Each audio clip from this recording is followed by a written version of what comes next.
নমস্কাৰ এই মুহূৰ্তত আহি পৰিছে ৰাজ্যখনৰ বাবে সন্ধিয়াৰ কেইবাটাও বিগ ব্ৰেকিং নিউজ। আজি 13 জুন অসমৰ লগতে ভাৰতৰ বিভিন্ন প্ৰান্তৰ পৰা এনে ধৰণৰ খবৰসমূহ নিতৌ চাবৰ কাৰণে চেনেলটো সাবস্ক্ৰাইব কৰি ভিডিঅ'টোত এটা লাইক কৰি দিব। এই মুহূৰ্তত জনাই আছো এটা গুৰুত্বপূৰ্ণ খবৰ। উৎকট গৰমৰ মাজতে ৰাজ্যবাসীলৈ আহিছে এটা ভাল খবৰ, কিয়নো 13খনকৈ জিলাৰ লোকে লাভ সকাহ পাব এবাৰ উৎকট গৰমৰ পৰা।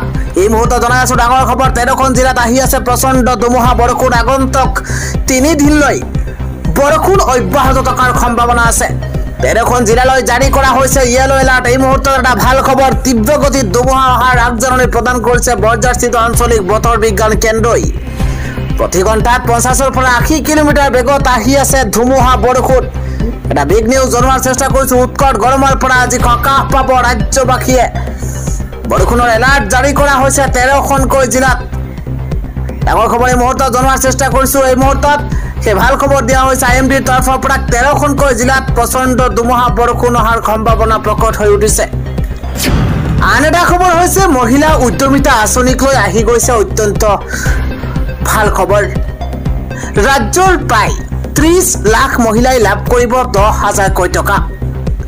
এই মুহূৰ্তত সবল মহিলা, সবল সমাজ উদ্যমিতাৰ দিশত আগুৱাই যাবলৈ আত্মসহায়ক গোটৰ প্ৰতিগৰাকী অৰ্হতা সম্পন্ন মহিলালৈ প্ৰত্যক্ষ লাভালাভ হস্তান্তৰ প্ৰক্ৰিয়াৰ যোগেদি এই মুহূৰ্তত ৰাজ্যৰ প্ৰায় 30 লাখ মহিলাই 10,000 টকাকৈ লাভ কৰিব।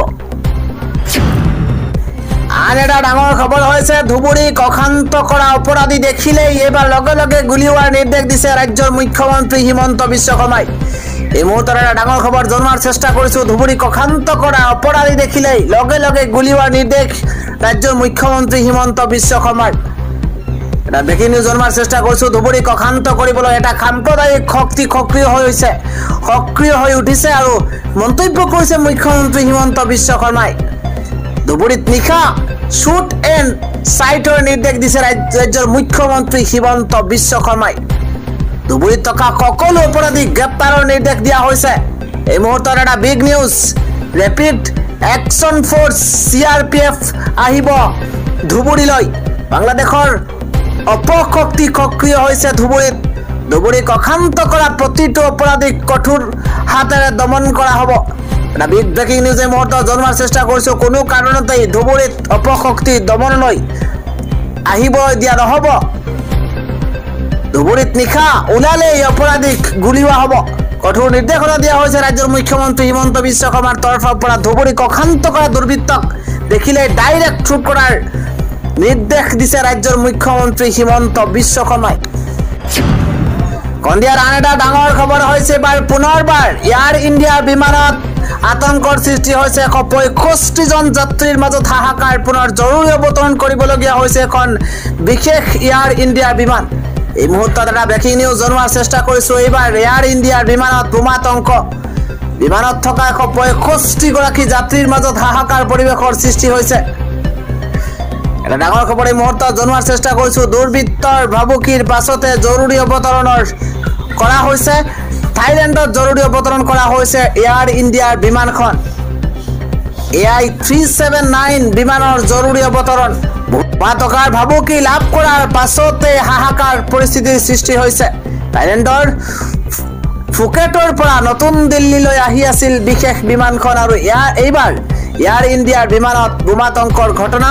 বিমানত থকা 165গৰাকী যাত্ৰীৰ মাজত হাহাকাৰ। পৰৱৰ্তী খবৰটো আছে ঈদ পালন কৰি চিৰদিনলৈ গ'লগৈ আকিলৰ পৰিয়াল। ঈদৰ বাবে ভাৰতলৈ অহা আকিলৰ পৰিয়ালো আছিল অভিশপ্ত সেই বিমানখনত।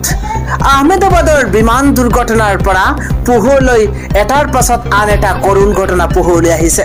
অভিশপ্ত বিমানখনত আছিল ভাৰতলৈ ঈদ খাবলৈ অহা আকিল নানা বাবা। অভিশপ্ত বিমানখনত আছিল ভাৰতলৈ ঈদ খাবলৈ অহা আকিলৰ পৰিয়াল। পত্নী হানা আৰু 3 বছৰীয়া কন্যা সাৰাৰ সৈতে ভাৰতলৈ আহিছিল আকিল নানা বাবা। অভিশপ্ত বিমান দুৰ্ঘটনা চিৰদিনলৈ গুচি গ'লগৈ আকিল নানা বাবাৰ পৰিয়াল। ব্ৰিটিছ নাগৰিক আছিল যদিও ভাৰতীয় মূলৰ আছিল চুৰাটৰ আকিল নানা বাবা। ঈদ খাবলৈ চুৰাটৰ নিজ ঘৰখনলৈ অহা আকিল নানা বাবা পুনৰ লণ্ডনলৈ উভতি গৈছিল অভিশপ্ত বিমানখনতে আৰু তাৰ পাছতেই ভয়ংকৰ ঘটনা চুৰাটৰ আকিল নানা বাবাৰ ঘৰখনত এতিয়া শোকাকুল পৰিৱেশে বিৰাজ কৰিছে আহমেদাবাদৰ বিমান দুৰ্ঘটনাৰ পৰা পোহৰলৈ আহিছে এটাৰ পাছত আন এটা কৰুণ আৰু মৰ্মান্তিক ঘটনাৰ খবৰ আন এটা খবৰ হৈছে ভয়ংকৰ বিমান দুৰ্ঘটনাত আহমেদাবাদৰ ঘটনাস্থলীলৈ পৰ্যবেক্ষণ কৰিছে দেশৰ প্ৰধানমন্ত্ৰী নৰেন্দ্ৰ মোদী এই মুহূৰ্তত ডাঙৰ খবৰ জনোৱাৰ চেষ্টা কৰিছো সেই ঘটনাস্থলীত উপস্থিত হৈছে দেশৰ প্ৰধানমন্ত্ৰী নৰেন্দ্ৰ মোদী কিদৰে ঘটনা সংঘটিত হৈছে আৰু কিদৰে সম্পূৰ্ণ ঘটনা সংঘটিত হৈছে সেই সম্পূৰ্ণ ঘটনাৰ বুজ ল'বৰ কাৰণে তাত উপস্থিত হৈছে দেশৰ প্ৰধানমন্ত্ৰী নৰেন্দ্ৰ মোদী আন এটা খবৰ হৈছে এইবাৰ ভয়ংকৰভাৱে তাপমাত্ৰা বৃদ্ধিৰ এলাৰ্ট জাৰি কৰা হৈছে অসমতো 40 ডিগ্ৰীৰ ঘৰ অতিক্ৰম কৰাৰ সম্ভাৱনা আছে উৎকট গৰমে দহিছে ৰাজ্যবাসীক আৰু বাজিছে বিপদ ঘণ্টা এইবাৰ 176 বছৰীয়া অভিলেখ ভংগ কৰিব গৰমে 2025 বৰ্ষ বিশ্ববাসীৰ বাবে হৈ পৰিব অতিকৈ ভয়াৱহ ইতিমধ্যে উৎকট গৰমৰ বাবে ৰাজ্যত হাই এলাৰ্ট জাৰি কৰা হৈছে ব্ৰেকিং নিউজ জনোৱাৰ চেষ্টা কৰিছো উৎকট গৰমৰ পৰা কিদৰে আপুনি পৰিত্ৰাণ পাব 7টা উপায় ইতিমধ্যে জনোৱা হৈছে ভ্ৰমণৰ সময়ত যিমান পাৰে ঢিলা লঘু আৰু কপাহী কাপোৰ পৰিধান কৰক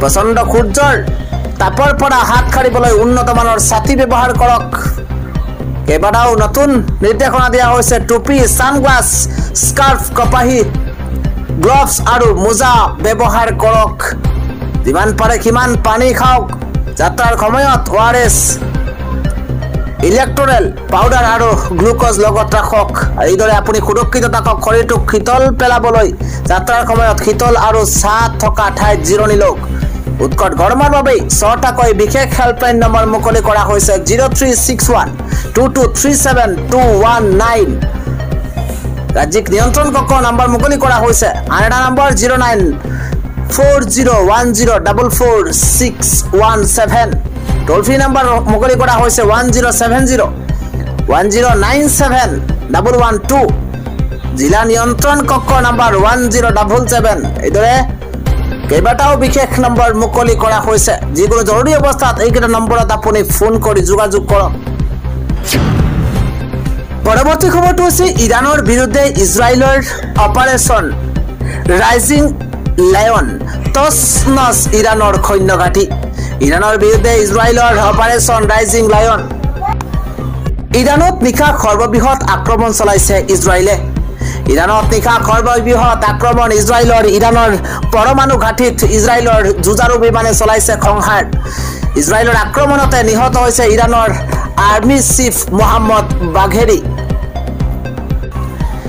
ইজৰাইলৰ আক্ৰমণত নিহত হৈছে ইৰানৰ আৰ্মি চিফ মোহাম্মদ বাঘেৰি ৰাজধানী তেহৰানত ইজৰাইলৰ বায়ুসেনাই চলাইছে সংহাৰ ইজৰাইলৰ আক্ৰমণতে নিহত হৈছে ইৰানৰ আগশাৰীৰ নিউক্লিয়াৰ বিজ্ঞানী বিগ নিউজ জনোৱাৰ চেষ্টা কৰিছিল ৱাৰ ব্ৰেকিং অনাগত কেইবাদিনলৈ ইৰাণত ইজৰাইলে আক্ৰমণ চলোৱাৰ হুংকাৰ নেতান্যাহুৰ বৃহস্পতিবাৰে ইজৰাইলে আক্ৰমণ কৰিব বুলি সকিয়নি দিছিল আমেৰিকাই ইৰাণত চলি থকা পাৰমাণৱিক কাৰ্যকলাপৰ পাছতে বাঢ়িছিল উত্তেজনা ইৰাণৰ বিৰুদ্ধে ইজৰাইলৰ অপাৰেশ্যন ৰাইজিং লায়ন ইৰাণত নিশা সৰ্ববৃহৎ আক্ৰমণ চলাইছে ইজৰাইলে ইফালে প্ৰত্যুত্তৰৰ বাবে সাজু হৈ পৰিছে ইজৰাইলত লকডাউন সদৃশ পৰিৱেশৰ ঘোষণা হৈছে ইজৰাইলক প্ৰত্যুত্তৰ দিয়াৰ বাবে সাজু হৈ পৰিছে ইৰাণৰ সৰ্বোচ্চ নেতাৰ হুংকাৰৰ পাছতেই ইজৰাইলত এইবাৰ হাহাকাৰ পৰিস্থিতিৰ ঘোষণা হৈছে এটা বিগ ৱাৰ ব্ৰেকিং জনোৱাৰ চেষ্টা কৰিছো ইজৰাইলত লকডাউন সদৃশ পৰিৱেশৰ ঘোষণা হৈছে ইৰাণৰ ভয়ত ৰাজপথলৈ ওলোৱা নাই জনতা খালী হৈ পৰিছে ইজৰাইলৰ ৰাজপথ ইৰাণৰ মছজিদত উৰুৱা হৈছে ৰঙা পতাকা আগন্তুক 2 সপ্তাহৰ বাবে সকলো সামগ্ৰী যোগাৰ কৰি লোৱাৰ নিৰ্দেশনা দিয়া হৈছে সম্ভাৱ্য আক্ৰমণক লৈ বাংকাৰৰ ভিতৰত আশ্ৰয় লৈছে জনতাই ইজৰাইলক প্ৰত্যুত্তৰ দিয়াৰ বাবে সাজু হৈছে ইৰাণ আৰ এটা খবৰ হৈছে ইতিমধ্যে কাউণ্টডাউন আৰম্ভ হৈ গৈছে আৰু মাত্ৰ কেইটামান মুহূৰ্তৰ পাছতেই ধুবুৰীত সৰ্ববৃহৎ একশ্যন ধুবুৰীত মুখ্যমন্ত্ৰীৰ নিৰ্দেশনাৰ পাছতেই একশ্যন আৰম্ভ। ৰাজপথত নামিব CRPF ৰেপিড একশ্যন ফ'ৰ্চ।